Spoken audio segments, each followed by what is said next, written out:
Olá, queridos alunos, tudo bom? Espero que estejam todos bem, todos com saúde, conseguindo passar por essa pandemia, conseguindo passar por esse isolamento social que a gente está vivenciando.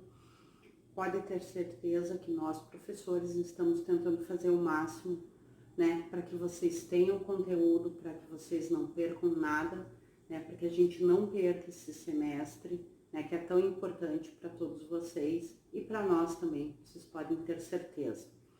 Não que seja fácil, né, nós estamos assim, nossa rigidez mental está indo embora, eu brinco que às vezes eu vou precisar de uma vaga no maníaco, porque é filho gritando, cachorro latindo, né, então não tá fácil. Mas vamos voltar aqui às nossas gerações dos direitos humanos. Na primeira aula, então, eu tratei do que vem a ser essas gerações ou dimensões dos direitos humanos, né? Falamos da primeira geração dos direitos humanos, que são os direitos à liberdade, né? As gerações vieram com o lema da Revolução Francesa, Liberté, Égalité et Fraternité. Então, hoje nós vamos falar do direito, a segunda geração de direitos humanos, que são os direitos à igualdade. Sempre que eu falar em segunda geração, direitos à igualdade, eu vou estar falando do que? De direitos sociais.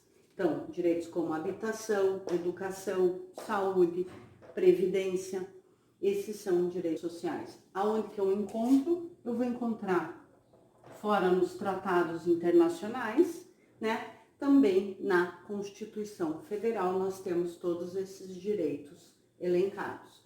Aqui nós vamos ter um papel ativo do Estado, diferente do direito de primeira geração, que é uma abstenção do Estado, e nós vamos ter também uma prestação positiva do Estado, diferente então dos direitos de primeira geração, que havia uma prestação negativa do Estado.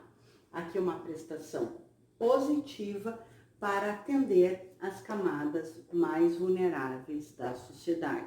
E com isso eu faço o quê? Eu cumpro esses direitos de igualdade. Mas em que sentido eu cumpro esses direitos? Esses direitos sociais aqui, que são de habitação, educação, saúde, previdência, trabalho. Assim como a primeira geração dos direitos humanos, que foram pautados nas duas revoluções liberais do século XVIII, Revolução Francesa e Revolução Americana, aqui na segunda geração dos direitos humanos a gente também vai ter importantes datas históricas, vamos assim dizer, fatos históricos que foram importantes para o nosso, então, direito à igualdade, ou nossos direitos sociais. Relembrando que a gente viu que anteriormente, tanto naquelas declarações de direitos, até mesmo com a Revolução Francesa e a Revolução Americana, nós não se falava em direitos sociais, e sim nos direitos civis e políticos. Agora, a gente vai trabalhar, então, com essa parte histórica da segunda geração, que vai ser assim: Constituição de Weimar na Alemanha, Constituição mexicana no México e no âmbito internacional, a criação da Organização Internacional do Trabalho.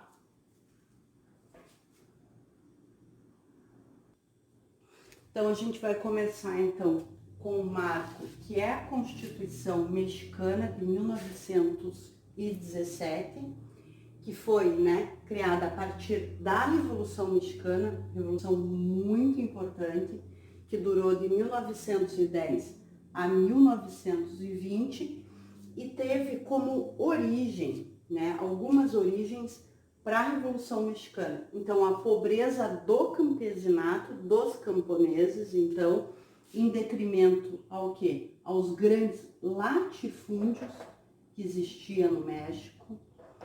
Como eu falo para vocês, gente, não tem como estudar a história sem pensar nas consequências anteriores. Então, a Revolução Mexicana, 1910, tem muito a ver também com a própria independência do México. Então, houve a independência do México logo após, alguns anos depois, ocorreu a Revolução Mexicana. Então, por quê? Por essa pobreza do campesinato, né, em detrimento a muitos latifúndios, né, a concentração das riquezas das terras na mão de poucas pessoas, a dependência do México do capital externo, a exploração do trabalho, a miséria, né, que nós vemos na nossa América Latina até agora, né, muita miséria, analfabetismo e também a desigualdade social, que nós vimos a importância, né, de como um país desigual leva também a grandes revoluções, e a dominação dos caudilhos. Não sei se vocês já ouviram falar. Então, quando a gente fala em caudilismo, a gente pode lembrar da nossa República Velha aqui no Brasil, os coronéis, vocês devem estar lembrados também. Aqui nós temos a figura, então, desse grande caudilista, né, o grande caudilho, que se chama Porfírio Dias.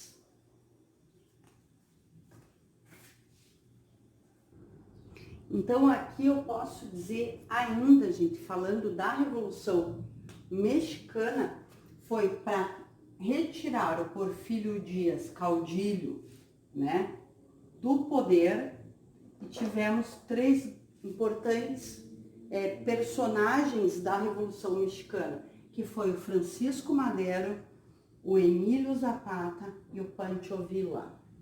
Foi o quê? Uma revolução nacionalista, foi uma revolução camponesa e foi também uma revolução feita pela burguesia. E o que isso tudo levou?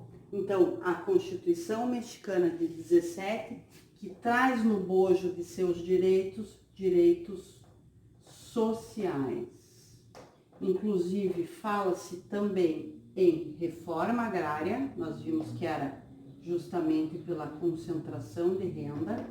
Então, é uma das constituições mais modernas que se tem conhecimento no mundo, é a Constituição Mexicana de 17, então, que traz no seu bojo direitos sociais, reforma agrária, que a gente não tinha visto ainda em outras constituições, tá? Isso é bem rápido, né? Bem sucinto, claro que a gente podia falar muito mais, mas eu só quero contextualizar para vocês entenderem. Então, segunda geração, Constituição Mexicana de 17, por quê? Porque traz os direitos sociais pela primeira vez e fala também da reforma agrária.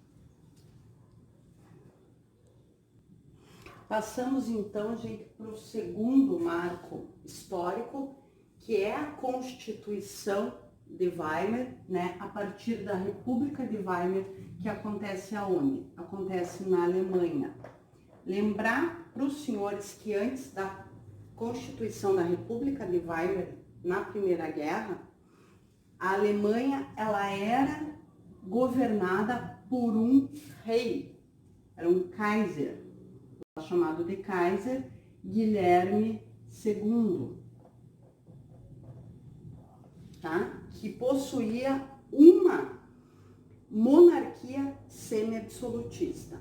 Acaba a Primeira Guerra Mundial, ocorre a derrota da Alemanha e a Alemanha é obrigada a assinar o Tratado de Versalhes, considerado por muitos historiadores como o grande estopim da Segunda Guerra Mundial, porque o Tratado de Versalhes ele faz com que a Alemanha pague pesadas indenizações de guerra, diminui o poderio do exército, a Alemanha perde alguns territórios, então foi uma grande, vamos assim dizer, uma grande humilhação para a Alemanha a assinatura do Tratado de Versalhes.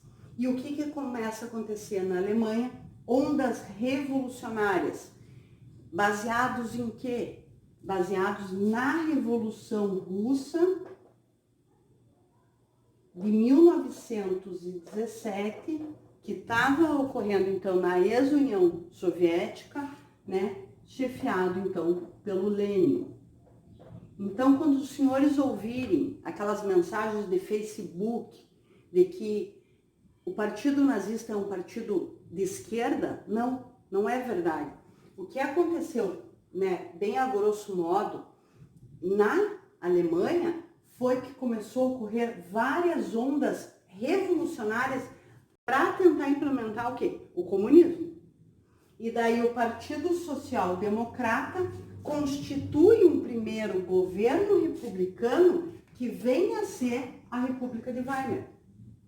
Tá? Então, o que eles tentam aqui, a Alemanha, claro, vai ter outros partidos até a ascensão de Hitler no poder, mas a grande questão aqui que traz à tona é justamente o medo do comunismo, desses partidos comunistas que estavam, né, conseguindo força, tomarem o poder na Alemanha. E qual a característica aqui da República de Weimar e também ali da Constituição de Weimar? Também são os direitos sociais. Então eu falo de Constituição de Weimar, que é deste contexto histórico, então imagine de grande humilhação, de pessoas passando fome, né? A Alemanha totalmente quebrada, né, em termos econômicos. Então vem essa Constituição de Weimar em todo esse cenário e traz também no seu bojo os direitos sociais. Tá? República de Weimar, que vai então de 1919 a 1933. Esse também é outra parte histórica importante para a nossa segunda geração dos direitos humanos. E para terminar, então, gente, no âmbito internacional, com a assinatura do Tratado de Versalhes, houve a criação da Organização Internacional do Trabalho, uma agência internacional que agora, né, faz parte da ONU, que traz os direitos aos trabalhadores. Logo, a gente também está falando de quê? De direitos sociais.